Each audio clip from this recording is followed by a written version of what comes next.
पंजाब में स्थित सिख धर्म के 3 तख्त साहिबान वाले शहरों को पावन शहरों का दर्जा देना पंजाब सरकार के लिए बड़े सौभाग्य की बात है। ये शहर है श्री अमृतसर साहिब, श्री आनंदपुर साहिब और तलवंडी साबो। ਇਹ ਤਿੰਨੋਂ ਤਖਤਾਂ ਦੇ ਸ਼ਹਿਰਾਂ ਨੂੰ ਪੰਜਾਬ ਦੇ ਅਧਿਕਾਰਤ ਪਵਿੱਤਰ ਸ਼ਹਿਰ ਵਜੋਂ ਐਲਾਨ ਕਰਨ ਦਾ ਫੈਸਲਾ ਕੀਤਾ। I had gone to represent India at the funeral of the former Prime Minister of Bangladesh, Begum Khaleda Zia. But let me actually take your question in a somewhat broader format, not just Bangladesh, but neighborhood as a whole. Okay. विदेश मंत्री S Jaishankar ने पड़ोसी देशों के साथ भारत की नीति और रिश्तों को लेकर बड़ा बयान दिया। आईआईटी मद्रास में एक कार्यक्रम के दौरान जब विदेश मंत्री से बांग्लादेश में हाल के सुरक्षा और राजनीतिक बदलावों के संदर्भ में पूछा गया कि भारत अपनी पड़ोसी पहले नीति को कैसे समायोजित कर रहा, तो इसके जवाब में विदेश मंत्री ने कहा कि 2 दिन पहले वो बांग्लादेश गए थे पूर्व प्रधानमंत्री बेगम खालिदा जिया के अंतिम संस्कार में। लेकिन उन्होंने इस सवाल को सिर्फ बांग्लादेश तक सीमित नहीं रखा, बल्कि समग्र पड़ोसी क्षेत्र के संदर्भ में इसका जवाब दिया। विदेश मंत्री ने कहा कि हम कई प्रकार के पड़ोसियों से घिरे हुए हैं। अगर आपके पास ऐसा पड़ोसी है जो आपके साथ अच्छा है या कम से कम जो आपको नुकसान नहीं पहुंचा, तो आपकी स्वाभाविक प्रवृत्ति यह होती है कि आप उस पड़ोसी के साथ अच्छे रहें, उसकी मदद करें। अगर पड़ोसी को कोई समस्या हो तो आप किसी न किसी तरह से मदद करना चाहेंगे। आप खुद सुन सकते हैं कि विदेश मंत्री ने पड़ोसी देशों को लेकर क्या कुछ कहा। Thank you. Yes, I was there in Bangladesh just 2 days ago. I had gone to represent India at the funeral of the former Prime Minister of Bangladesh, Begum Khaleda Zia. But let me actually take your question in a somewhat broader format, not just Bangladesh, but neighborhood as a whole. Okay.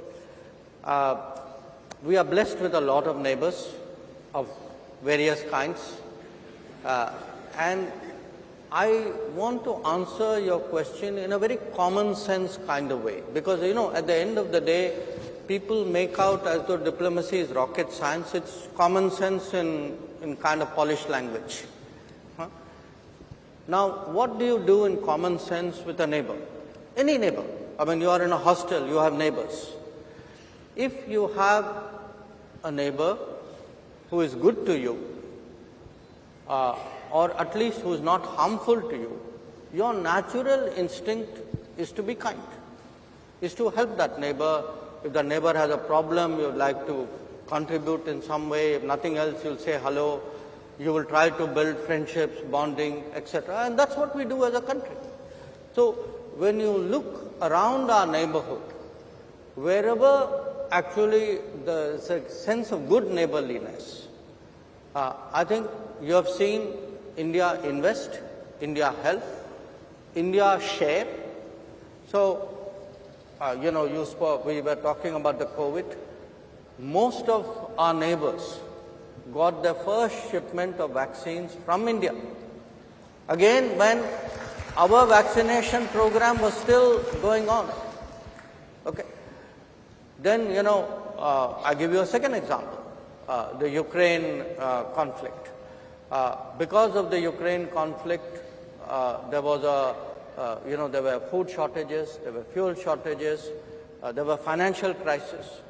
Now, again, with many of our neighbors, we supplied fuel, we helped out with food, we helped out with fertilizer, and in a sense, we were sharing what we had. Now, some neighbors went through very exceptional stresses. A very notable one was Sri Lanka. That Sri Lanka actually had an acute financial crisis. And we actually stepped up with a package of $4 billion at a time when, their negotiations with the IMF were still sort of moving at a very glacial pace. So that's what, in a way, good neighbors can do. I mean, just recently, there was a cyclone in Sri Lanka called Ditwa. the day the cyclone happened, by that very afternoon we were there. We were there with help. Our ships were at the port, but within a day our helicopters reached there, our rescue teams were there. I went there myself with a few days later with a kind of a reconstruction, rebuilding package. And believe me, if you ask the average person, they have that sense that, look, I have a neighbor like India. I know when things get bad, I can rely on a country like this. And it doesn't have to be a crisis. You also work with neighbors by power grids, by waterways, by roads, by ports, by doing business, by helping tourism, by having people come for medical treatment. So this is the positive scenario. विदेश मंत्री ने यह भी कहा कि भारत की नीति यही है कि अच्छे पड़ोसी रिश्तों में विश्वास रखें और एक दूसरे का साथ दें। ये रिश्ते सिर्फ संकट के वक्त तक सीमित नहीं होते, बल्कि व्यापार, जलमार्ग, सड़कें, बंदरगाह और पर्यटन जैसे कई क्षेत्रों में सहयोग बढ़ाना होता है। भारत का ये दृष्टिकोण साफ बताता है कि किस तरह एक मजबूत और जिम्मेदार पड़ोसी के रूप में भारत अपनी पड़ोसी पहले की नीति को लागू करता है और अपने समग्र क्षेत्र में स्थिरता और सहयोग को बढ़ावा देता है। इस खबर पर आपका क्या कुछ कहना है, कमेंट करके जरूर बताएं। Bureau report, Bharat.